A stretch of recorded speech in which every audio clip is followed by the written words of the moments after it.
4.5 సంవత్సరాల నుంచి ప్రజల్లో ఉన్న నాయకుడు బోడే ప్రసాద్ గారు. అలాంటిది అకామిడేట్ చేస్తామేంటండి? అకామిడేట్ చేయడం, ఎమ్మెల్యే పదవి అంటేనే ప్రజల్లో ఉండడం, ప్రజల కష్టాలు అర్థం చేసుకోవడం, ప్రజలకు సంక్షేమం కోరడం. అలాంటి పదవి కాకుండా బోడే ప్రసాద్ గారికి అకామిడేట్ చేయడం ఏంటండి పార్టీ? మేము ఒకటే చెప్తున్నామండి, మా కార్యకర్తల మనోభావాన్ని అర్థం చేసుకుని చంద్రబాబు గారు బోడే ప్రసాద్ గారికి టికెట్ కేటాయించాలి. బయట నుంచి ఏ వ్యక్తి వచ్చినా కూడా పెనంలూరు నియోజకవర్గంలో బోడే ప్రసాద్ గారు సింక్ అయినట్టు సింక్ అవ్వలేరు. మాకు బయట వ్యక్తులు వద్దు, మాకు బోడే ప్రసాద్ గారే కావాలి ఎమ్మెల్యే అభ్యర్థిగా. కార్యకర్తల మనోభావాన్ని మీరు అర్థం చేసుకోవాలండి. స్టేట్ పార్టీ ఆఫీస్ మేమంతా కూడా బోడే ప్రసాద్ గారిని అత్యంత మెజారిటీతో గెలిపించుకోవడానికి సిద్ధంగా ఉన్నాము. లేని పక్షాన మేమంతా కనీసం పోలింగ్ బూతులకు వెళ్ళడానికి కూడా రెడీగా లేవండి. మీరు బ్లాక్ మెయిల్ అనుకుంటారా, ఇంకేమన్నా అనుకుంటారా, మీ ఇష్టం సార్. మీరు జైలుకి వెళ్లిన రోజున 53 రోజులు మేము రోడ్ల మీద పడి ఆడపిల్లలు మేమంతా అరెస్ట్ అయ్యి ఉన్నాం సార్ మీకోసం. ఏ రోజు కూడా జైలు గోడలు చూడని మేము మీకోసం జైలుకి వెళ్ళాం సార్. యువగళం పాదయాత్ర అర్ధరాత్రి వరకు లోకేష్ గారు ఎప్పుడు వస్తారు, ఆయనకి హారతి పట్టాలని చెప్పేసి మేము అర్ధరాత్రి అయినా అపరాత్రి అయినా మేము రోడ్ల మీదే ఉన్నాం సార్. పార్టీ అంటే మాకు అంత అభిమానం, బోడే ప్రసాద్ గారన్నా మాకు అంతే అభిమానం సార్. పార్టీ సరైన నిర్ణయం తీసుకుని పెనంలూరు కాన్స్టిట్యుయెన్సీకి బోడే ప్రసాద్ గారిని అభ్యర్థిగా డిక్లేర్ చేస్తారు అని మా మనవి. మీకు ఒక్కటే చెప్తున్నానండి, బోడే ప్రసాద్ గారి కష్టం గురించి 2 ముక్కల్లో చెప్తాను. 2.5 ఏళ్ల క్రితం స్మార్ట్ ఓటింగ్ స్టార్ట్ చేశారండి ఆయన. నియోజకవర్గంలో 2,80,000 ఓట్లు ఉంటే ప్రతి గుమ్మాన్ని తొక్కారు, ప్రతి ఒక్క ఓటర్ని కలిశారు ఆయన. ప్రతి ఒక్క ఫ్యామిలీలో బోడే అంటే మా అన్న అనిపించుకునే అంతలాగా మమేకం అయిపోయారు. అలాంటి ఆయనకి సీట్ ఇవ్వకోకుండా మీరు ఎలాంటి మెసేజ్ పాస్ చేస్తున్నారండి? కష్టపడే వ్యక్తికి ఇస్తే సార్ మనకి గౌరవం, మన పార్టీకి గౌరవం అండి. ఇప్పుడు మీరు మా కాన్స్టిట్యుయెన్సీకి వచ్చి మీరు ఓటింగ్ ఎనాలిసిస్ చూసుకున్నా కూడా బోడే ప్రసాద్ గారు చెప్తారు మన ఫీమేల్ పాపులేషన్ ఎంత, మేల్ పాపులేషన్ ఎంత, చదువుకున్న వాళ్ళు ఎంతమంది, చదువు రాని వాళ్ళు ఎంతమంది. మేము యాక్చువల్లీ సార్ టౌన్ హాల్ పెడదాం అనుకుంటున్నాం. మన నియోజకవర్గానికి మేమేం చేయాలి, బోడే ప్రసాద్ గారు గెలిచినాక ఆయన ఏం చేద్దాం అనుకుంటున్నారు నియోజకవర్గానికి. ప్రతి ఒక్క హౌస్ హోల్డ్ వాళ్ళని టచ్ చేసి ఆయన అందరినీ కలిపి మన పెనంలూరుని మనం ఎలా అభివృద్ధి చేసుకోవాలి అని ప్రణాళికను రచిస్తా అంటే మీరు ఇవాళ ఆయనకి సీట్ డినై చేశారంటే మీరు it's not a wise call sir. Penamaluru నియోజకవర్గంలో బోడే తప్ప ఇంకెవరిని నించోబెట్టినా గెలవరు సార్. అది మాత్రం స్ట్రైట్ మెసేజ్ ప్రతి ఒక్క కార్యకర్త నుంచి, ప్రతి ఒక్క ఓటర్ దగ్గర నుంచి. This is a straight message sir. బోడేకి ఇస్తే తప్పించి గెలవడం అనేది పెనంలూరులో చాలా కష్టం సార్. చంద్రబాబు గారు ఈ పెనంలూరు కాన్స్టిట్యుయెన్సీ మన బోడే ప్రసాద్ గారికి మీరు టికెట్ ఇవ్వాల్సింది కోరుకుంటున్నాం. ఎందుకంటే ఇక్కడ ప్రతి కార్యకర్త బోడే ప్రసాద్ గారు అడుగుజాడల్లో నడుస్తూ ఆయన మాటకి ఏ రోజు మీటింగ్ ఉందంటే, ఏ రోజు ఇక్కడికి రమ్మంటే ఆ రోజు ఎంత ఇంట్లో పని ఉన్నా సరే వదిలేసి ఆయన కోసం మేము ప్రతి పనిని కూడా ఆయన త్యాగం చేస్తూ వచ్చామండి. ఈ రోజు ఆయన టికెట్ ఎవరైనా పక్కన పెట్టేది? ఎవరో ఒక వ్యక్తి కోసం ఏం టికెట్ ఎందుకు పక్కన పెడుతున్నారండి?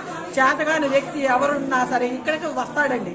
ఆ వ్యక్తి కోసం మీరు ఆయనకి టికెట్ ఇస్తే మీ టికెట్ మీరు రండి చంద్రబాబు గారు, మిమ్మల్ని చూసుకొని మేము ఓటేస్తాం. ఏ వ్యక్తి వచ్చినా ముత్యం తీసుకొచ్చి ఇక్కడ పెట్టాం, మేము ముత్యాన్ని కాలంలో పడేస్తామండి. ఎందుకంటే ఇక్కడ ఎవరికి లేదండి ఆ స్థానం, మీకు ఒక్కళ్ళకే, లోకేష్ బాబు గారికి, మీకు, మీ ఫ్యామిలీలో వరకే. ఇంకా మిగతా ఏ నాయకుడు వచ్చినా సరే ఇక్కడ ఎవడో ఇక్కడ పనికిరాడు.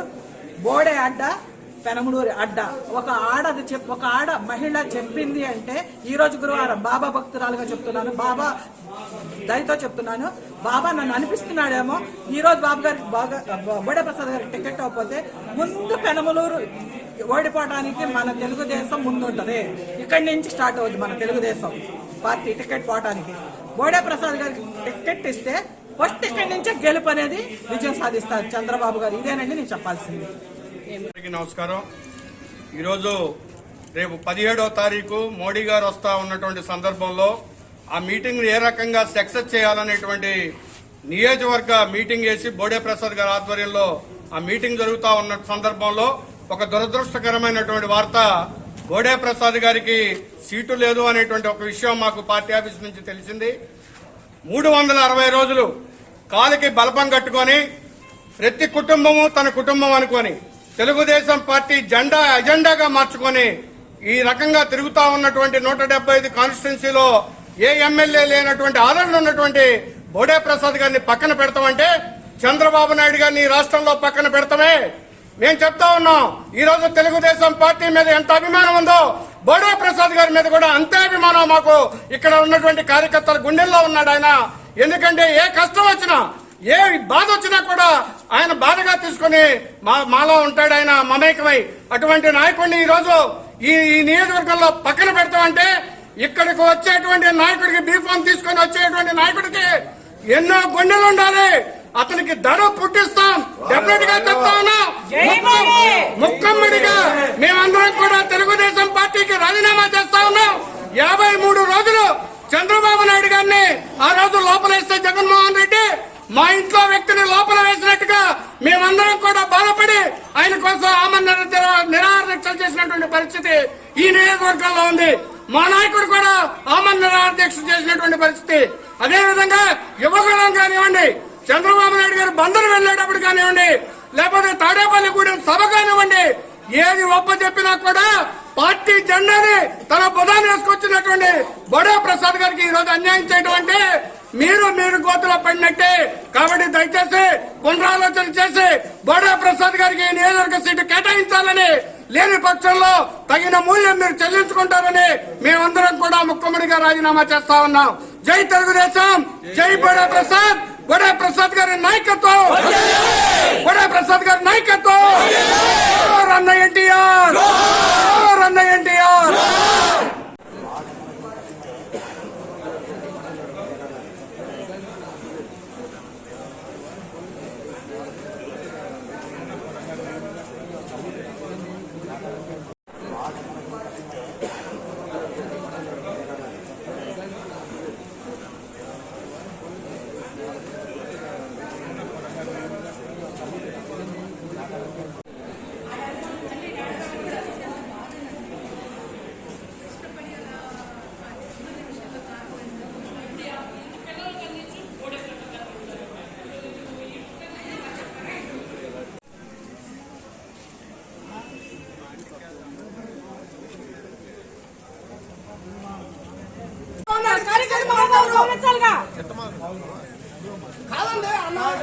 మనోభావాలు గౌరవించాలిగా, కార్యకర్త మనోభావాలు గౌరవించి ఇస్తానన్నాడు. వాళ్ళు గౌరవించుకుని ఎవరు ఇస్తారా సీటు?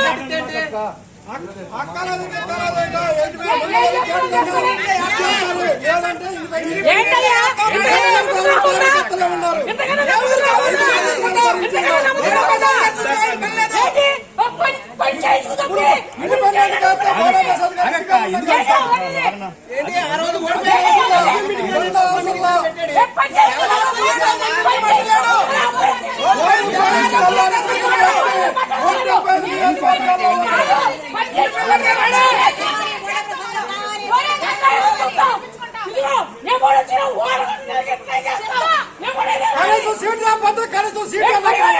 సీట్ అన్న పోవడానికి సిద్ధంగా ఉన్నాయి. అంతేగాని